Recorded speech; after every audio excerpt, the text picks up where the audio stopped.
So delighted now to be joined by sports journalist John Fallon to look over the action in round 3 of the Galway Senior Football Championship and a brief look in the action in the Intermediate Football Championship as well.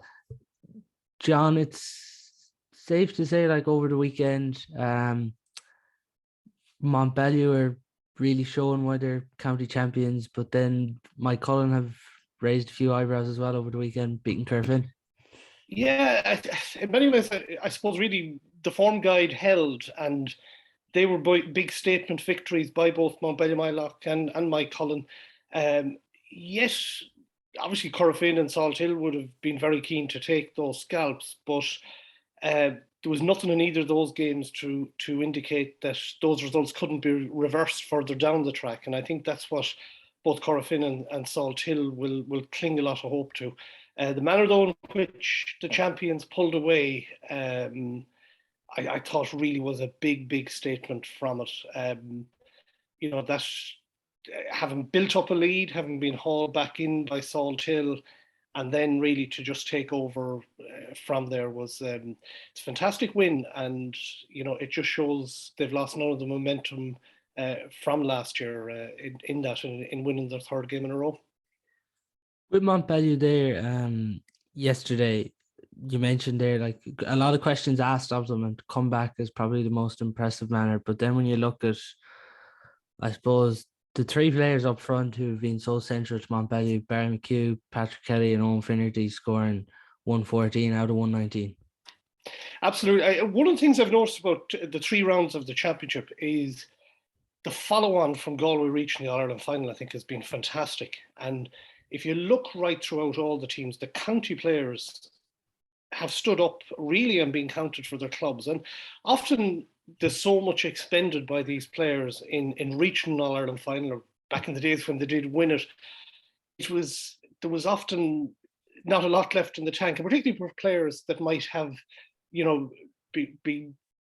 have to carry their clubs quite a lot or whatever. And those individual players, I think, have come through as well. And I came away from the All-Ireland final thinking, gosh, I wish there was National League like back in the old days, starting in a few months' time, to see that team again, because players that came through that, and in particular, I'm dying to see Patrick Kelly playing for Galway next season. Now we'll have to wait. I think he has been an outstanding player for Galway this year because he's a proven goal scorer. And I look back a couple of times at the All-Ireland final, and there was a couple of moves in the second half, had a pass gone left where he was running into a good point, then gone the other way. He's shown he has finished it. And I think he's 4 goals scored in 3 games so far for Montbellew-Moylough. That is the form of somebody in top form. And as you said, Owen Finnerty as well, big contribution. Barry McHugh, Barry McHugh is young enough to play for Galway again. And his scoring returns right throughout last year and continue to this year are huge. But the 3 of them together, are particularly Kelly, is adaptable as well and can cover so many positions and is such a goal threat. It's that's a huge boost for Val Daly's team that, we'll say even a year ago, as Kelly was coming through from the under-20s, wasn't something they could absolutely bank on. But my goodness, they can now, and it's going to take a good team to stop them. There's no doubt about that. He could have nearly even had a 5th goal yesterday in 3 games as well. He nearly had the 2nd goal yesterday against Salthill. But isn't the thing about him really, when you look at him in games, and he nearly just drifts out, and you're almost thinking to yourself, where is Patrick Kelly in this game? But then just to drift into them areas is the most impressive thing about him. He's a deceptive player in a few different ways. I remember seeing him earlier on the year, it was FBD or National League, and after a couple of games of watching him, I was in the tunnel, I think, in Pearse Stadium, and a lot of the players coming through there, and I couldn't get over how tall he was, because he didn't look that tall on the pitch in what he was doing, and his balance and everything, it was surprising. But he has a bit of filling out to do as well, and if he can continue that rate of progress that he has shown over the last year, that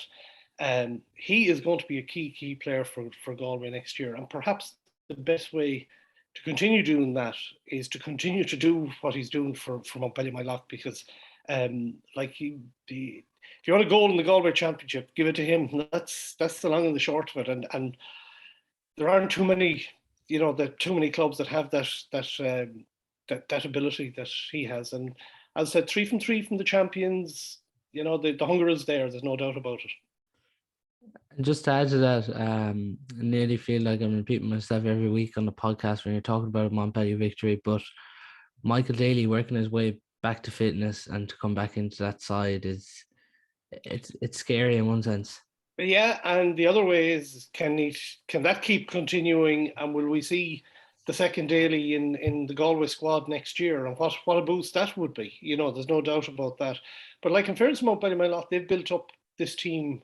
It's far from an overnight success. Last year we saw the way they cracked Corofin the previous year. It's slowly built up, a methodical build up of that team, and you need that if you're going to win county championships, because star players are going to be double marked. So you need others to come into it, and we've seen that in the last couple of years. The winners that have emerged have that ability. It'd be brilliant to see Michael Daly back to full tilt, back into a Galway setup as well. And there is obviously a lot of time for that to happen, because we're going to be another 4 or 5 months before the intercounty season kicks off again. So there's certainly exciting times, and I can see why Val Daly and all of the Mountbellew-Moylough supporters, probably led by Father Pat Donlan, who can't get over himself with all this success, they're enjoying it, and well they should, because they're a quality team, and they are the team to beat in the Galway Championship.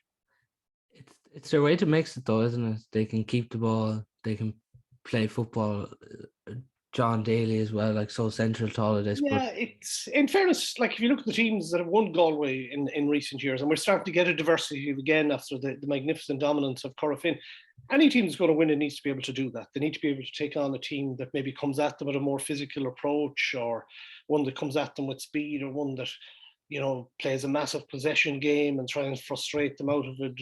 You're not going to win county championships without adapting like that. And the more than Moycullen the year before that, and that magnificent Corofin team, and as you go back right through them, without exception, all of those teams have it. And Mountbellew-Moylough are not the only team that in this year's championship have that. There's 3 main contenders, and there's a handful coming behind that as well. That I think it's building up. I think it's building up to probably the best Galway championship in years.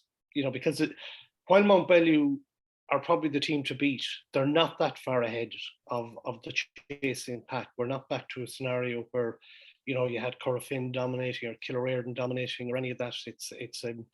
They're out in front, and deservedly so as champions, but they'll be the first themselves to say there's plenty coming after us, and it's making for a good champion, building up to it. Their opponents, Salthill, you'd have to say they'll probably be happy with their campaign, because other years at this stage, Salthill were kind of looking down the table, and maybe even their chances were gone sometimes at this stage in the championship of progressing into knockout stages. 4 points from 3 games, competed, you could say, with the county champions for 3/4 of the game. Maybe just experience was a difference, but they'll have to be happy with how they've went so far. Yeah, I think John O'Mahony would take, and obviously having him on board is a huge boost in that experience, and plus the management team he's surrounded himself with, or whatever. Like, there's a lot of experience in that. And I remember talking back around the start of it, and they would have taken a very pragmatic approach and realised, first and foremost, this is a league, and the first thing we need to do is qualify. And really, where you qualify from it or any of that really doesn't matter. So you just need to get enough points, get out of your pool, and you could win the 4 games, and then there's a massive favourites tag and all sorts of stuff around that or whatever. Whereas you creep across the line, you still get the same prize, you get a place in the quarterfinals. So in that overall context, I don't think, more than any of the other teams, they wouldn't be getting too high about the opening 2 wins. They won't, go into a crisis having lost to the champions in sort of the closing quarter. I think they will have learned a lot from it. And I think the manner in what was a very tight game, and suddenly the distance between them started becoming apparent in the final quarter, is probably the area that they will focus a lot on with that. But I think they would feel themselves that they're a work in motion. Their use of Rob Finnerty has been quite good throughout this campaign as well. They probably need a few more scorers to step forward into that as well. But they're not going to be too far off. And as I said, while of course I'd love to win all 4 games, get into the pool stages, I think very quickly John O'Mahony and the rest of them would see, actually, something, this can actually work in our favour. Start preparing for round 4 and go from there with it. You could say as well they've had 3 of the tougher games to start, Barna, Anadown, Montbellew, like finishing with James and Carrow. No disrespect to either of those sides, but they'd be expecting to beat them too. They probably would. Then again, you're quite likely to be going to be playing against one of those who are faced with the threat of getting caught in a relegation dogfight. And, that can actually inspire teams an awful lot more than a team that have maybe an outside chance of reaching the last 8. I agree with you, though. I think they would, on form, if it was to hold, you'd imagine they would. Is there a kick in St. James's? They're thereabouts with it as well. So the 3 games Salthill have played, they probably, somewhere along the way, if they were really planning it out at the start, would have said 2 wins out of 3 in those opening ones is setting us up nicely. And I think that's probably what they've done without setting the world alight either in all of that. That Robert Finnerty point is interesting. Like he's been further out the pitch this year, did play maybe closer to yesterday, but he still seemed to be the man that they were kind of looking for. And I suppose with that Montbellew kind of tight defence, the aggression defenders, like you could tell maybe that's what they were kind of struggling for scores at the end of that game. Yeah, and I tend to look at everything through the prism of how this might translate into the Galway team, because that's what I would cover much more so than club these days. And you just wonder, is there a role there? I'm trying to think which game I saw them in. Is there a role a bit further out the field for Galway? Because there was a lot, say, the All-Ireland final and stuff like that, just periods of time passed without seeing the likes of him.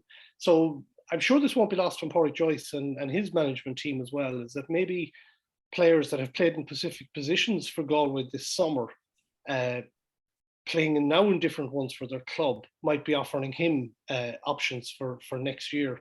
Although experimenting in your first year back up in Division 1 isn't the easiest thing in the world either. But certainly Finnerty's performances are key to Salthill's success, as are Tom O'Callaghan would be.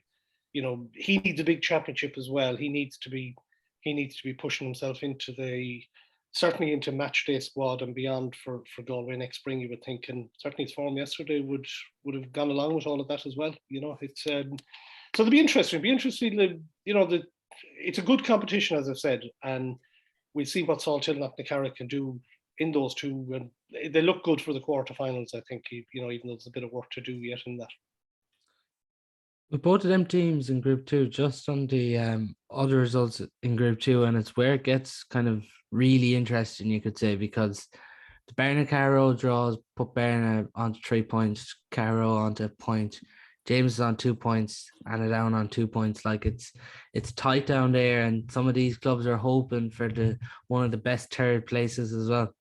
Absolutely, and like you're going there, and I have the table in front of you on the screen as well, and I have the fixtures there, and you're trying to work out all of these permutations, because realistically, there's very few teams not out of contention at this stage, and even if they're out of contention for quarterfinals, they've got to get off the bottom, and they've got to do all of that as well. So round 4 is going to be as important as any of them so far, and then into round 5 with it. There's not a lot. There's huge games coming up there within it. Like Anadown, 1 win from 3. Suddenly, if it's 2 from 4, they're back in the hunt in a big way. So next day out is huge for them. Same with St. James's, right through it. And Carrow really needed that. They needed the win yesterday. I don't think they're one of the few teams left that haven't. I think there's 4 teams that haven't won a game in the championship so far. It would have been a huge boost for them had they just got across the line with that. But look at this. There's everything to play for all of them there. You know, it's roll on to that one there as well. It's tight. They're tight groups. They're all tight groups. You know. And with that, Annadown James's game, Annadown obviously getting their first win there of the campaign against James's, and they did lead from the front early in this, but like 14 men and early sending off in that first half, and an important one for them to get back on track. Yeah, they did very well with it. We've often seen this before, a player sent off, particularly early in the game, you know, where you have time at half time to readjust as well. It doesn't have the impact that it has in other sports. There's no doubt about that. Between hurling and Gaelic football, they're able to adapt a lot better than in rugby or in soccer as well. It doesn't have. You want to keep the 15, of course you do, but that was a must-win game for Annadown. Their season really was over had they lost that yesterday. 0 from 3. They're looking at relegation. They're in big trouble with it. So, in many ways, their need was probably greater. It's whether they can back it up from here now. Damien Comer has been good. So as I said, we were saying at the outset, county players making that impact that their clubs would expect, but it doesn't always follow. We're heading into September. It's been a long year with a lot of football for these guys. But for Annadown and for James, that round 4 is the only thing that's going to matter at this stage, because if they don't get a win there, really it's hard to see how they could possibly make the quarterfinals. Annadown as well, like Frankie Burke and Damien Comer, really central again up front for them. Like, goodness, how many years is Frankie Burke doing it for Annadown at this stage? You know, it's just it's phenomenal what he's able to produce, and Jim Kilcommon's getting the goal and everything yesterday. And you need him to have, you know, he's sort of guy as well that needs to be making a big impact from his club, and you know, because these matches are being monitored, there's no doubt about that. So it's key there as well. But like, Frankie has been such a servant to Annadown. He really, really has. And you'd love for the likes of him to get on a run, you know, because they could gain momentum. And as we see with Comer, like, he's a game changer. He's a momentum player as well. There's no doubt about that. That if, you know, they could actually go quite far if they got that bit of a momentum going. Yesterday, I think, would have been the first, or this weekend would have been the first step in that. We'll see next day out. I'm trying to think who they've next in round 4. Annadown Carrow is okay. So that it's they'd fancy their chances there, wouldn't they? And you know, suddenly then they're 2 from 4. They're right in the mix heading into you know, it's on the red or the black thing in round 5, and there you go. For James's, with the 3 games they had in Carrow, Bern and Annadown, really, I think if they were targeting this from the start, they would have hoped to be on more than 2 points. Got out of jail, you could say, first day against Carrow out in Invern, and Montbellew, I think Salthill next, and then Montbellew to finish. Like, it is, and it's in one sense it has been a disappointing campaign. You know, and they, as you said there, like the matches they would have probably fancied getting the points for came early. So 2 points out of 6 it's leaving them. They've got to beat at least one Salthill or Mountbellew-Moylough. The Salthill aspect of it has a city derby to it, so that adds a bit of a bit of beat to it as well. And they wouldn't necessarily fear Salthill, not necessarily fear Mountbellew, but let's face it, on the run of it. So they're a bit further back than really where they need to be to make a quarterfinal place, and need a massive performance next day out, and at least get one win there. But it's hard to see where that's going to come from. Just with that as well, the other game we had to draw in. Like, amazing to think we had no draws in the championship in the first 2 rounds, and safe to say we did have a few draws this weekend. But Carrow 10, Bern 10. You talked there earlier on about Carrow probably thinking that's one they could have won.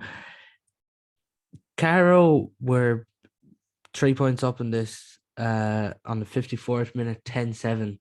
and then Barna kicked the last 3 points. Both sides had opportunities at the end of the game as well to win this tie. Yeah, and that's the way championship football should be. That that you're there, you're neck and neck right through with it. Either of them get out of it or whatever. Like at least with Barna, they've a win, a draw, and a loss. They've 3 points in the bag. That's not a bad return. It leaves them in a good position with 2 games left in it. And Carrow just had to win that, and that's where it just really leaves them with too much ground to make up. So what do you do from here? Do you try and just build, make sure you're safe and stuff like that? Realistically, a quarterfinal place surely is beyond them with it. So when you're down to those championship minutes and when you're leading by 3 points and not to concede the goal and still not win it, I'd say they'd be deeply frustrated at letting that opportunity slip. Flip side of that, for Barna, that's a decent draw to come back from that. They've a good squad right through it, and there's a fair bit of character shown when you can come in the last 6 minutes of normal time and carve out that, as I said, without getting a goal or anything, just you eat away into it, and that's going to give them plenty of confidence heading into these last 2 rounds. They're in the hunt.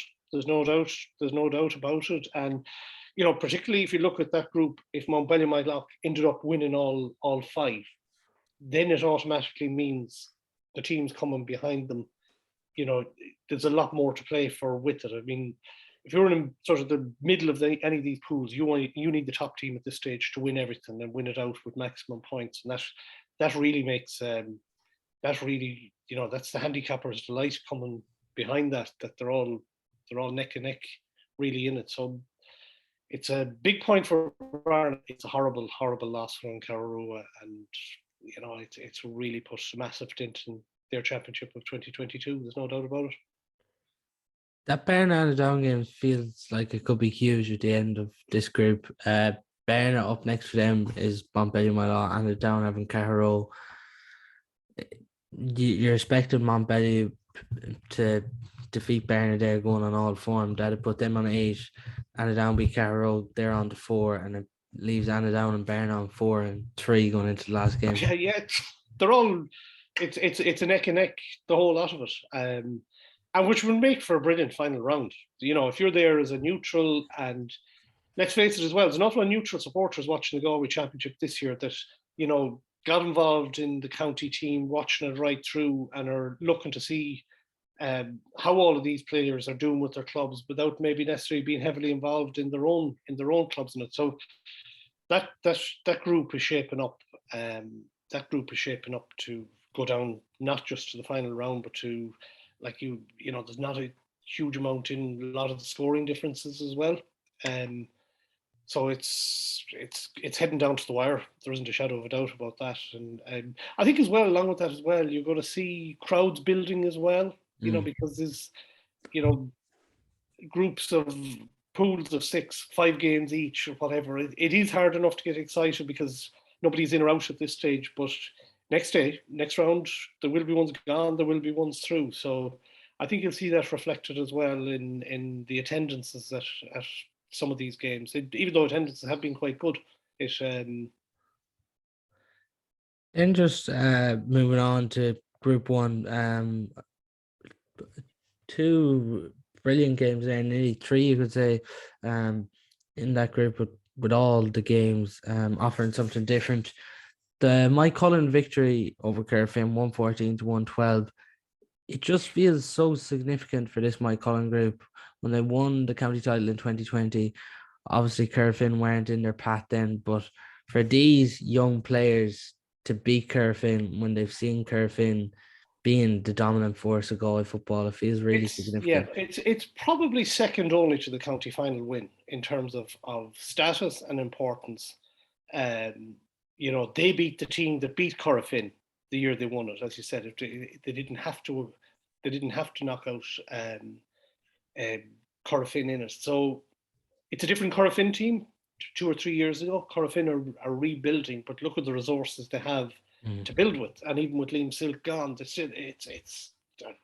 it's huge for them. So I suppose look at the Moycullen part of it first. Of all the games we're going to win this year, that's a key one, because they show themselves they can beat the best, probably the best team we've ever seen in Galway. So to do that and make it 3 from 3, and they're continuing. They've Peter Cook back again this year. There's a lot happening there. Was it 5 lads were in the match in the county squad during the summer? You have James O'Loughlin to come into all of that as well. There's a lot happening for them. So had they lost to Corofin, it would have possibly raised a few question marks.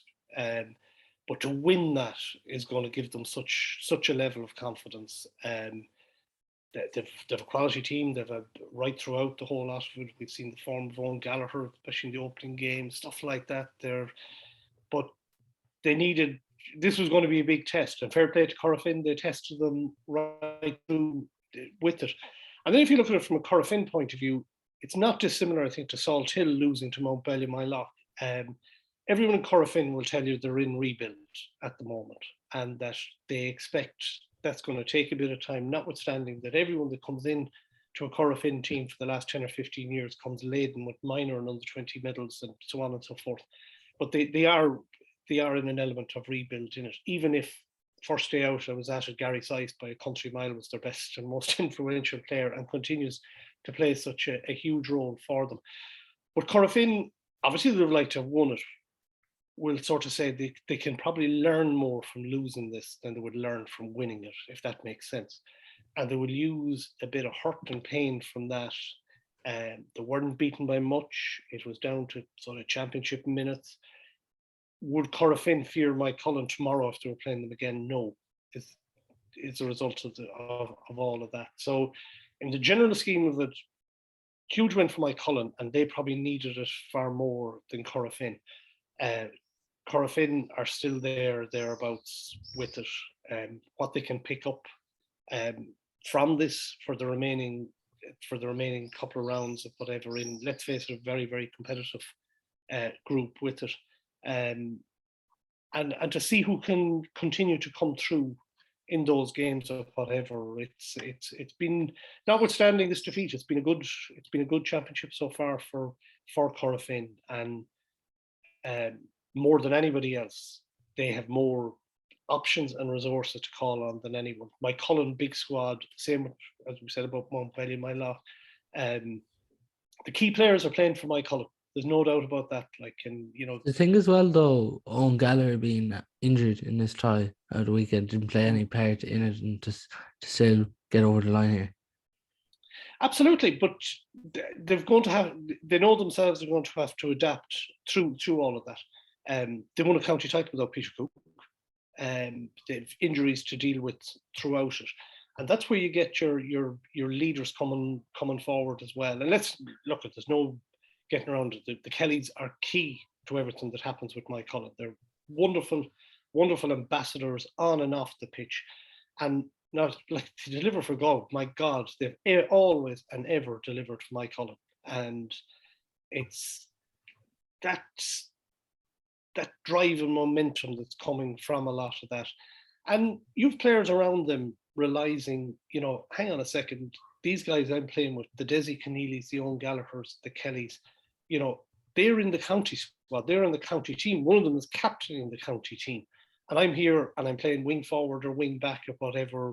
I'm not far off that level. And it's that sort of rising tide as well. But as I said at the outset, I think second to win in the county final, that was the most important win for Moycullen in this era. And let's see where they go to from here. But character as well, like 1-7-6 down, miss a penalty in the opening half, and we all know when Corofin get in a lead, it can be very hard to come back. And yeah, but equally so, you look back at that brilliant Corofin 7 in a row team. The one thing they didn't do was panic, and good teams or good champions won't panic. Like Mountbellew-Moylough, when they lost that early lead they built up, they were struck for 1-5 yesterday. They didn't panic. They got the last score before half time, and they took over from there again.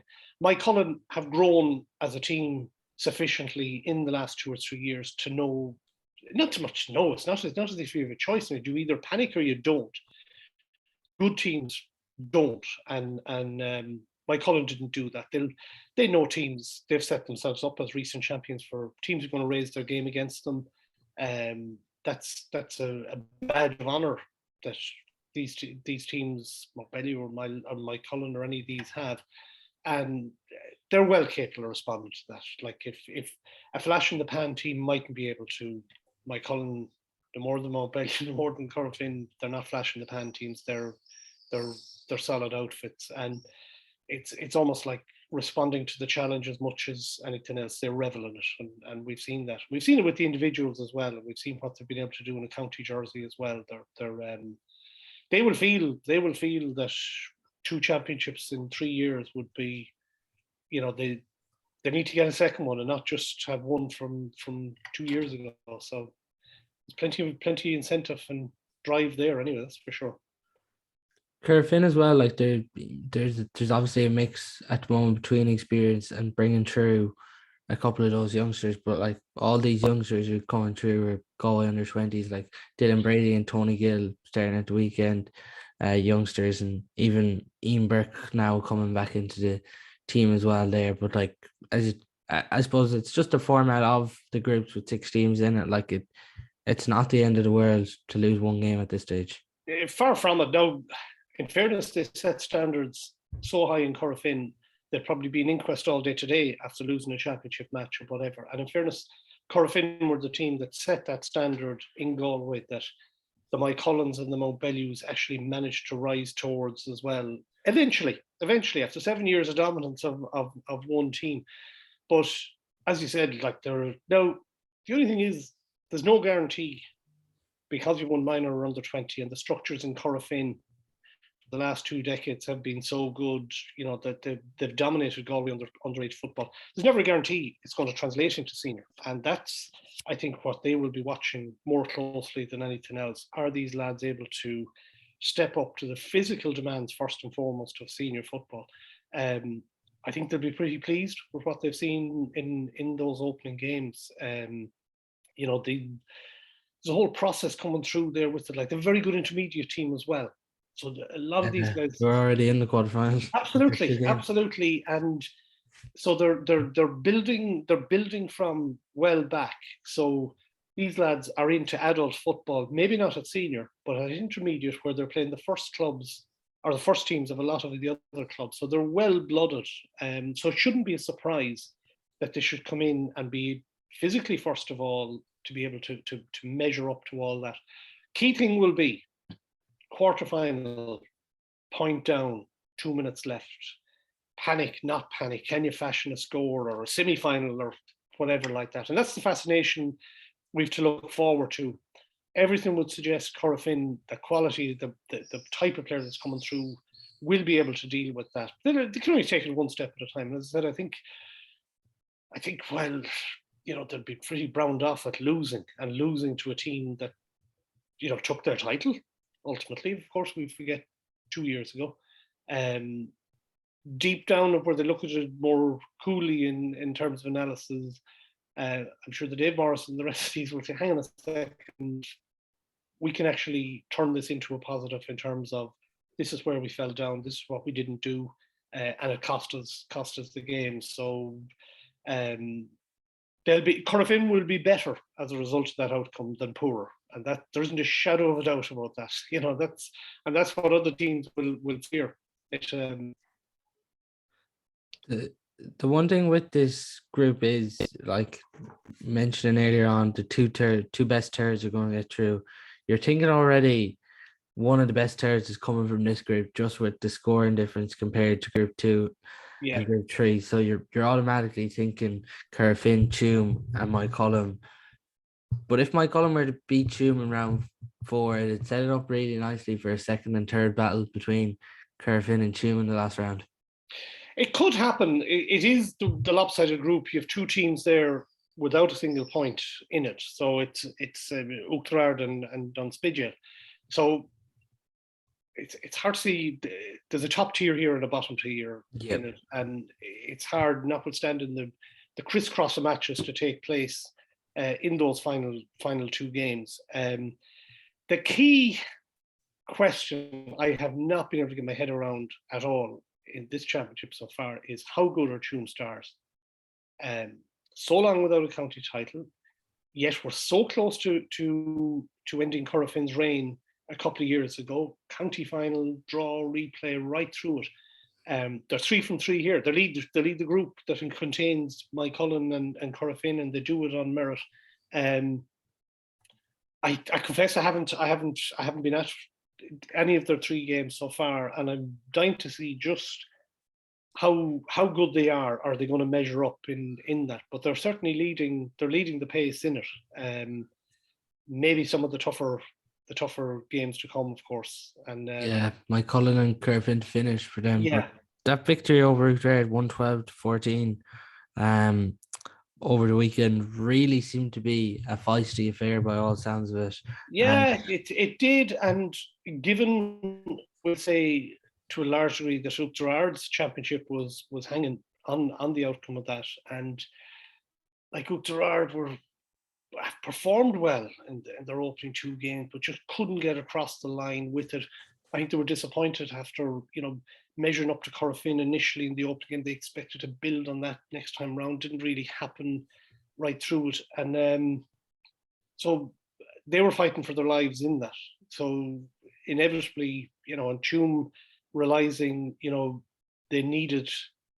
Tuam, I think, deep down would realize they needed 6 points in the bag before they go playing the last 2 games, because there's no, form guide would suggest they could be 2 losses. They certainly will be a lot harder to win those. But in fairness to Tuam, they've done everything required of them in their game so far. They're in pole position, ready to qualify with that. And I think it'll be fascinating to see how they perform in those final 2 games. And as I said, a couple of years ago, they came so close to ending their own famine. And have they built sufficiently in it? I don't know. It's one of many questions I think we'll see an answer to in these final 2 rounds.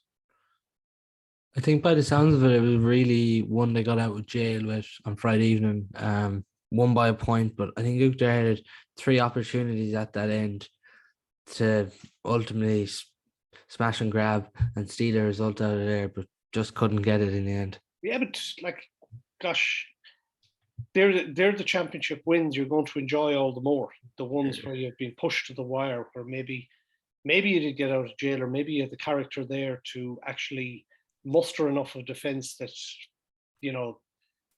enough to put a forward off just when he's pulling the trigger or whatever it is that. Some level of credit to Tuam for Uachtarard not scoring those would always have to be given as well within it. But, those wins are worth more than the landslide ones, without a shadow of a doubt. And especially, I think, for a team like Tuam that, were they to win either of those 2 games, then they'd be definitely in the quarterfinals. But not only that, they'd go into the quarterfinals on the back of having beaten either Moycullen or Corofin, and the boost they would get. And I think they need that. Like, it would be such a lift for them. Uachtarard, it's been a disappointing campaign. It's survival now, really, isn't it, for them? Yeah, and I think they're kicking themselves as well that it wouldn't have taken a huge amount, for some of those games to have gone differently. They play a very, very tight possession game that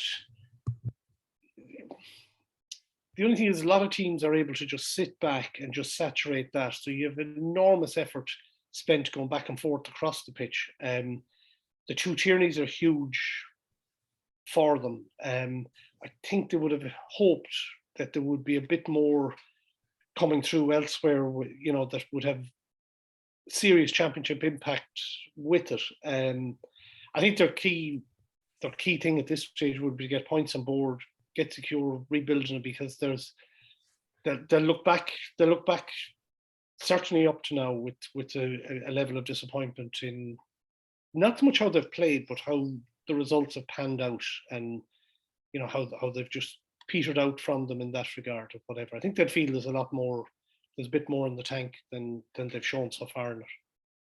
And in that Group 1, you have Moycullen and Tuam as the top 6 points apiece, then Corofin and 4, Letchermore and 2, and Spittle and Outre at the bottom with 0. But that Letchermore Spittle game, labelled as the Gaeltacht Derby, massive result for Letchermore, just up from intermediate.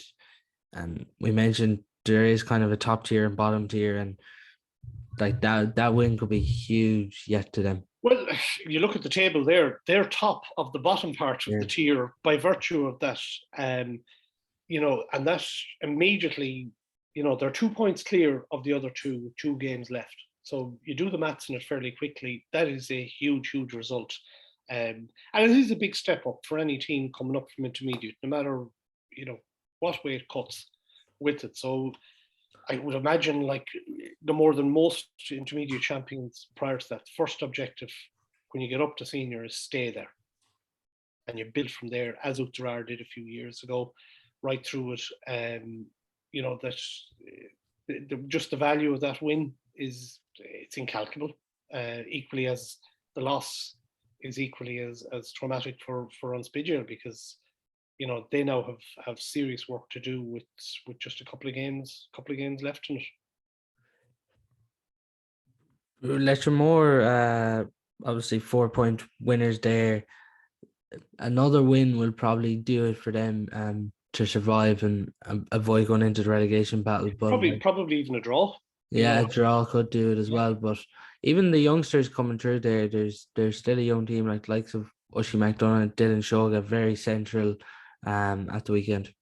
Absolutely, and you can imagine how much their individual games improve by virtue of playing senior championship football. Like it's and particularly when you look back in it, maybe in a few weeks down the line, where you have, you know, 5 games of senior championship football where you're playing against not just current senior inter-county players, but senior inter-county players who played in an All-Ireland final and were level with a couple of minutes left against Kerry. So you're looking at the level of the measure of improvement for individuals and for a club with that. So, you know, that's just the importance of that win yesterday. That was to a degree their cup final. The fact that it was another Connemara team won't be lost on them either, but ultimately it doesn't, you know, there's a good bit of distance. There's enough. Micheál Brannock said a few more are in between them anyway to stop that being a derby match or whatever, but it's disappointing outcome for Unspidgel. You know, that 3 losses there. It's, you know, they have a decent squad, but they're in a bit of trouble now. There's no. I think the Lees at the start were the blow for them. Yeah, absolutely, and can they make up that ground? You know, in the last 2 games, like survival is their name of the game at this stage. Let's be fair about it, because, you know, the third place team was already on 4 points with a +29 score difference. So even if Unspidgel were to win those last 2 games, it's hard to, you know, even mathematically they're out of it. Survival is the name of the game, but that often brings out the best in teams as well. So it'll be a key last few weeks in that regard. Moving on to Group C, the group you could say that's taken a bit of shape, but still very wide open. You have Milltown sitting on top with 5 points. Then you have Clare Galway with 4, St. Michael's with 4, Killannon with 2, Calshram with 3, and then Monavea at the bottom with 0 points, but so close in all of their games to picking up a point. Absolutely. I mean, this is, I suppose, in one sense, this is probably the group of death in terms of top and bottom, nothing between them. And I was looking at it yesterday, like Monavea Abbey, as you said, lost 3 matches by no more than 3 points in any. Their scoring difference is -5 after losing 3 games, and, you know, it must be a killer when they sit back and review them, because quite clearly they could be 3 wins. And there was incidents nearly in all of the games that were game-changing that went against Monavea Abbey rather than for them. They could be sitting on top of that table with 6 points right now. And instead they're bottom. They're one of 4 teams in the county that hasn't won a game, and they skewed in the last two matches. Like if they were to win their last 2 games, they could be right back into contention for a quarter-final spot. This is the crazy part of it. Unlikely. I think there's too much ground to be made up, but they for one start. But it helps emphasise the tightness of this group. As you said, led by Milltown. I think they were one of 6 teams that went into this round with maximum points, and probably would have expected as well, maybe to make it 3 from 3 or whatever, drawing against Carlow-Strand. Sort of, they're even though they're unbeaten after 3 games, and they're on 5 points, they at least need to win one of their 2 remaining games to make it through. You'd imagine, going on the permutations that are there. So, I suppose that shows just how tight that group is, and each of the 6 teams in it will feel they can do something yet in this championship. It makes it a great group. That Michael's game, I'm not sure, did you see the clip of the Michael's goal going around on social media with Conall Gallagher, and like he's a bit out and people nearly screaming like most coaches would, bend your back, but just how he worked at soccer style, the finish alone was incredible. Brilliant to see a player having the confidence to go and just try that, and just let fly, and hey presto, it works in a senior championship match, and it becomes the decisive score of the whole lot of it. And that's what you want to see, because sometimes we go to games and teams are working their way through a formed game plan, and gosh, you got to get it back to the shooting. Sometimes you just need instinct and just have the confidence and the ability, and be in an environment, in a club or a team that allows you to do that, and look at the outcome of it. And that's, you love to see teams doing that, and you love to see teams rewarded when they actually just have a go with something like that, rather than, as you said, bend the back, pick it up, pass it back and forth, try and get your main shooter into play. Oh gosh, just have a go sometimes. It works with it.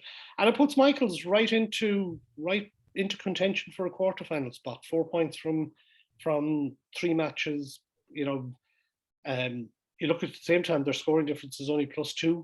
You can see, that there's it's no more than everything else. We're repeating ourselves in it. It's all hanging on these next couple of games and whatever, which is brilliant. But they're in contention, no doubt about that. It's really going to be interesting going into these last 2 rounds now, like, because I suppose what we're nearly building up to, like, teams wanting to score as much as possible and try and work these tallies up, and probably teams going for goals a lot of the time now. Yeah, and it'll be probably, of all groups, this is one where scoring difference could have a major impact right throughout in it, because they're so tight, tight in the table. So it's worth that extra bit in it.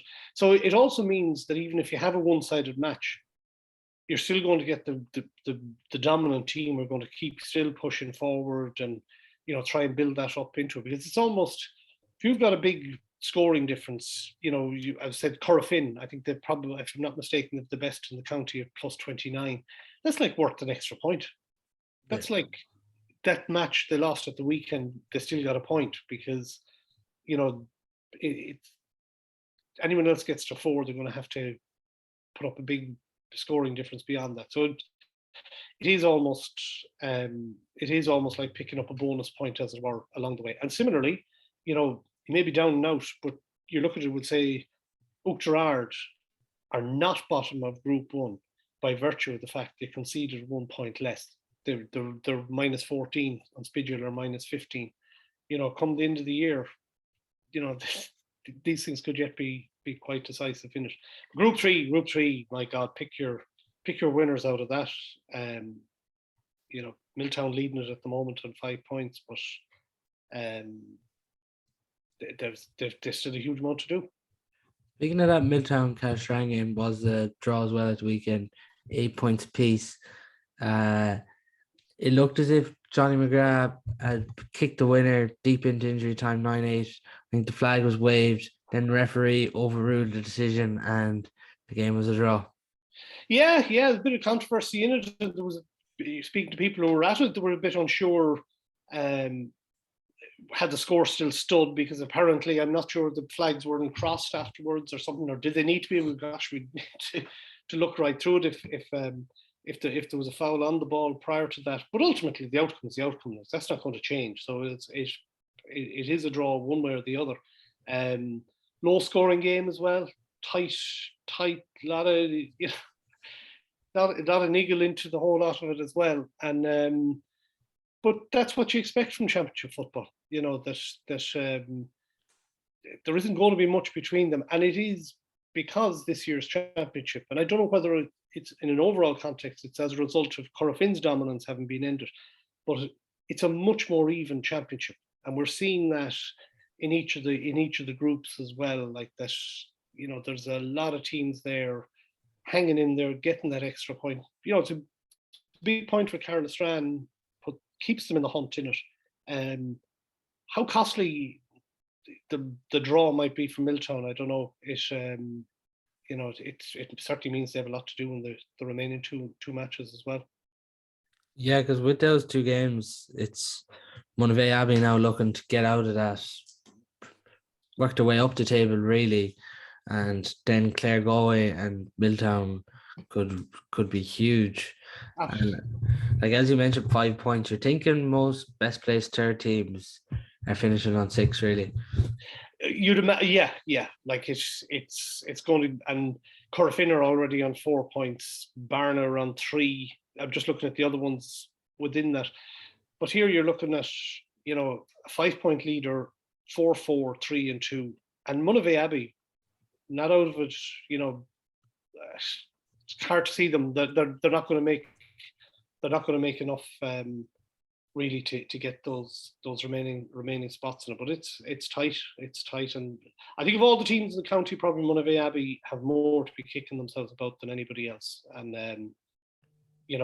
they'll I think just be so keen to rectify that in the last 2 games in it as well. So there's no gimmies for anyone in that group, that's for sure. And with Clare Galway and Killannon as well, like they've both an awful lot to play for as well in that group. It'll be good. With that Clare Galway Moycullen game yesterday, Moycullen be kicking themselves that they because there definitely was opportunities there, didn't get 1 or 2 decisions at the end of that game. But I think it's a huge game for Clare Galway to win. Like, obviously, we're a lot better in Carlostrand in round 2, lost to Moycullen in round 1 in a tight game. But for that Clare Galway bunch to get over a tight game. Yeah, and they're an emerging team, and we see it with their underage success and a lot of what's coming through there. And to get that through, you need a flagship senior team, winning big senior games. So as a club, that's a big win for them. Making the quarterfinals would be huge. With them, they need to develop that momentum so that those younger players coming right into it will carry forward into it. So in the context of the development of them as a club for senior football and stuff like that, it's an important one. But in the context of this year's championship, that was a huge win for them, because if they were still sitting today on 2 points, they would have serious ground to make up in the remaining 2 games. As it is, they still have a good bit to do, and they're only second by virtue of better scoring difference. But they've put themselves in control of their destiny, which is huge for any team going into it. How much they can improve, to get something out of those remaining 2 games, we'll just wait and see, I suppose. Then just touching on the intermediate, 7 of the intermediate teams are already confirmed in a quarterfinal, which include Glenamaddie, Corofin B, St. Brendan's, and then in I suppose that final game in Group B of the intermediate championship, the team to join St. Brendan's, it's between Caltern now and Micheál Branners, around 2 points each. So the winner of that will join them in the quarterfinal, then along with Illanar and Kilkerran Clonberne and Dunmore McKills and Kilconnelly. 7 of the teams already in the quarterfinals. And the fascinating thing is here in a lot of these groups, it's first against second in the third round. And like that makes it interesting because most of these teams are going to want to get in to that bowl which contains the teams that finish first. Yeah, absolutely. It leaves them a lot to play for. And as you said there, basically for Caltra and Micheál Brannachs to be, essentially it's a preliminary quarterfinal. It's a knockout game. Brilliant to have as well, that's there's so much at stake in that. Kilkerran Clonberne beating Killereardon. No Shane Walsh. They've won their 2 matches. They're into the quarterfinals. They've done what they needed to. Without him, I think the loss obviously will be felt further on it. But for the club themselves, I think they're 2 huge wins. Look at a different context. Had they lost to Headford, had they lost to their neighbours Killereardon yesterday, Shane Walsh gone. My goodness, there's a massive blows in it. Of course they're going to miss him. My goodness, who wouldn't? But as a club, they're very important victories. Beating Killereardon, I still struggle to get my head around the fact that Killereardon, an intermediate team. I saw them playing Illanar a few weeks ago. It's not that long ago. The notion of Killereardon and Illanar being on a level playing pitch, playing against each other, would be just incomprehensible. It just wouldn't. But it just shows teams have their peak periods, and particularly rural clubs, it's hard to maintain that level in it. And particularly when you have a club, like Killereardon with the Joyces and Tommy Wilson, all of these, it's so difficult to maintain it at that level. And as others come through. But for Kilkerran Clonberne, that was a big weekend. Don't care what anybody says. They're in there where they do what they do from here on. At least it's not quite bonus territory, but at least they've shored it up to that degree. Those remaining games, first playing second, you can look at it a couple of different ways. Like, what is the advantage of top in the pool versus not, or stuff there's teams that I'm sure that'll do a bit of shadow boxing as well. Yeah, I think they will, because you could meet that team a bit later on. You don't get any extra. There's no extra bonus for actually necessarily winning the group or stuff like that. There's an element of kudos. You want to maintain a winning run, stuff like that. But we all know it before. If you go and beat a team, say by 3 points in a championship match, and then you have to meet them in a knockout stage a bit further on, the pressure is piled on you straight away, even though the margin might be only a couple of points or stuff like that. Do you go experiment with these ones? You don't want to go into a quarterfinal on the back of a loss or a heavy loss with it. I think it's remarkable that 7 of the 8 are known after 2 games. It's almost freakish, just the way the groups are set up, and that has come to pass with it. But it is, and as you said, they're Corofin B. They're one of the teams right into it, so the link is there. But that's a good championship as well. There's a lot of quality teams there with very little between them, and I suppose Caltra, former Ireland club champions against Micheál Brannachs. That's the tie of the next round without a shadow of a doubt, and 2 contrasting teams as well. So many ways, but that's cup final territory for both of those, and that'll be a good match. That'll be a match worth going to. Yeah, no, that's definitely one to look forward to in the next round, the Intermediate Championship. That's all we have time for today on our show. A massive thank you to John Fallon, I guess, for coming on today. My pleasure, Paul.